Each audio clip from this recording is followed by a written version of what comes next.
आजादी का त्योहार है। हम आजादी के रूप में मनाते हैं। एक समय था जब 15 अगस्त 1947 को जब देश आजाद हुआ, हमारे पूर्वजों ने, इस देश के होनहारों ने अपनी कुर्बानियां दी, अपना खून बहाया, अपना पसीना बहाया और अनेक यातनाएं सहन करके आज हमें वो आजादी दी जो हम खुले हवा में बैठे। आज हम आजादी में के रूप में बोल रहे हैं, अपने विचार रख रहे हैं, हर बात को अपने प्रस्तुत कर रहे हैं। ये उन लोगों की देन है, उन लोगों का जो खून बहा, उन लोगों का जो पसीना बहा, वो हमारे काम आ रहा है। लेकिन विडंबना इस बात की है, उन लोगों ने तो हमारे लिए अपना खून पसीना बहा करके आजादी दी, लेकिन हम उसका उपयोग कैसे करें। आज हर कोई चाहता कि मैं भगत सिंह बनूं, खुदीराम बोस बनूं, मंगल पांडे बनूं, और कह भी जाते हैं कई बच्चे बोले जी बन तो रहा पर बना किसका, बोले देश गुलाम होने तो लड़ाई लड़ा। ऐसी बात नहीं है। आज भी आपके अंदर ताकत है, आप लड़ाई लड़ सकते हैं। कौन सी लड़ाई लड़ दी आपने? अपने माँ बाप से कौन कौन प्यार करता है? हाथ खड़े करो। जो अपने माँ बाप से प्यार करता है, जो अपने माँ बाप को यह चाहता है कि ये मेरे माँ बाप हैं और मैं इनसे प्यार करता हूँ, शाबाश, सभी करते हो ना? आप करो। अब वो जो प्यार है आप अपने माँ बाप से कर रहे हैं, माँ बाप आपसे कर रहे हैं। आप जब स्कूल आते हो तो आपके माँ बाप आपसे क्या इच्छा रखते हैं? बताओ, क्या इच्छा रखते हैं? आपको स्कूल भेजते हैं तो उनकी क्या तमन्ना है? वो क्या करते हैं? तुम अच्छे पढ़ो। क्या करते हैं वो? अच्छे पढ़ो, अच्छे नागरिक बनो, विद्वान बनो। चाहते हैं कि नहीं? बताओ। और अगर यहाँ आकर के तुम्हें किसी की बात ना सुनना, मनमर्जी करना, उत्पात करना, अगर ये काम करोगे तो तुम किसका धोखा दे रहे हो? बताओ, अपने माँ बाप को। किसको? इसका मतलब आप अगर वो काम करते हो तो अपने माँ बाप के तुम अच्छे बच्चे नहीं हो। अगर तुम अच्छे बच्चे हो, अपने माँ बाप से प्यार करते हो, अपने माँ बाप का कहा मानते हो, तो तुम्हारा फर्ज क्या बनता है कि यहाँ आकर शिक्षा ग्रहण करना।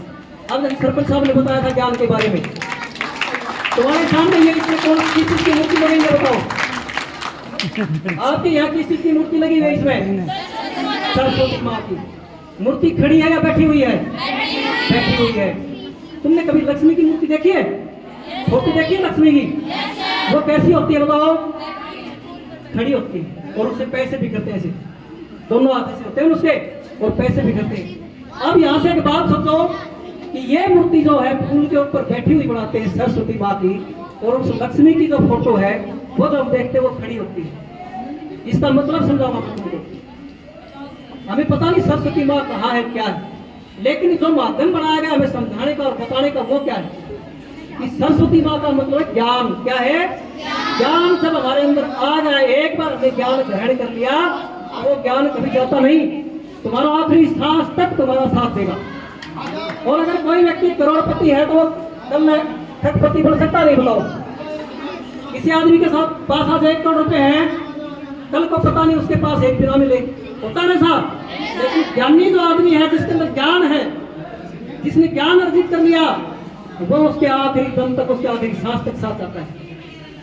एक बात तो तुम, जैसे मैंने सरपंच साहब के बारे में बोला था, एक सरपंच किसी अध्यापक का तुमने सुना है? कोई एक्स अध्यापक कभी सुना है?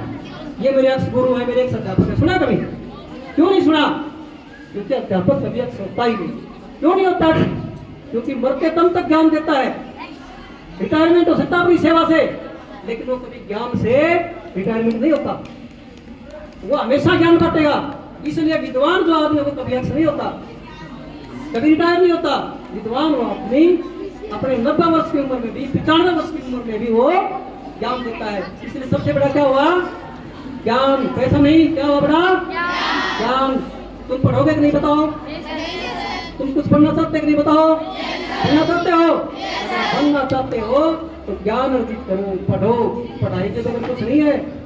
अगर कहीं हम पढ़े लिखे लोगों के बीच में बैठ गए ना, बोलने का काम पड़ेगा, तो हम बोल भी नहीं सकते बिना ज्ञान। इसलिए ज्ञान जरूरी है। और ज्ञान कहाँ मिलता है?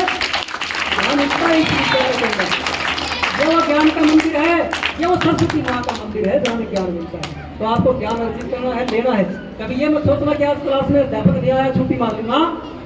हो सकता है अध्यापक को काम हो जाए, वो आपके पास ना आ पाए, लेकिन आप लोगों को क्या करना है? अपना ज्ञान अपनी रूटीन में ही रखना है, वो पढ़ना है। इसलिए आप इस बात का विशेष ध्यान रखना। कहने के लिए बहुत बातें हैं, मैं 2 घंटा भी बोलूँ तो भी मेरा कम पड़ जाए, मैं ज्यादा बोलूंगा नहीं। समय भी का भी अभाव है, ऊपर से लाइट भी नहीं है, आप गर्मी में बैठे हैं, लेकिन आपको ही तो भगत सिंह बनना है, आपको ही मंगल पांडे बनना है, आपको गांधी बनना है, आपको इस देश का भविष्य बनना है। इसलिए याद रखना इस बात को कि हमें कभी भी किसी भी गलत रास्ते पर नहीं चलना है। क्या याद रखोगे? गलत रास्ते पर नहीं चलना है। अरे सुनो बेटा, दूसरा 2-3 बातें बता के मैं अभी अपना स्थान ग्रहण करूंगा। याद रखना, अपने अंदर वो संयम पैदा करना है कि बैठने की क्षमता, बैठने की ताकत पैदा करनी है।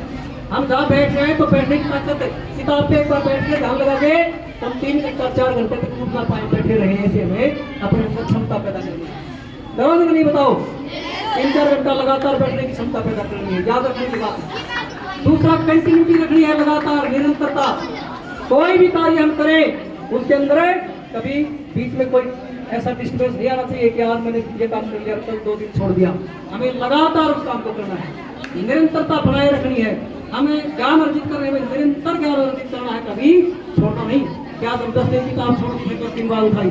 आपको लगातार निरंतरता का ध्यान रखना है। तीसरा, आपको अनुशासन, डिसिप्लिन।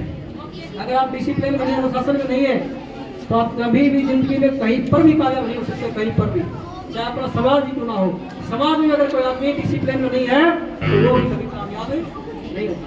इसलिए हमेशा डिसिप्लिन में रहना है, सत्य बोलना है, कभी भी किसी भी गलत भाषा का प्रयोग अपनी जुबान से नहीं करना है। याद रखने की बात। और ज्यादा बातें करें समय मिलेगा।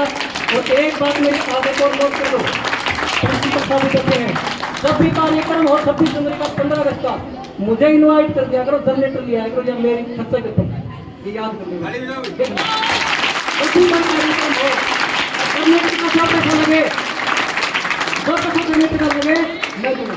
लेकिन व्यवस्था जरूर करें ताकि बोलने वाला भी अपनी बात रख पाए, बच्चा भी अपनी बात रख पाए। इसलिए ज्यादा से ज्यादा लोगों का भी जुड़ाव हो, गाँव के लोग भी आए, अभिभावकों को बुलाओ। आपका बहुत बहुत जय।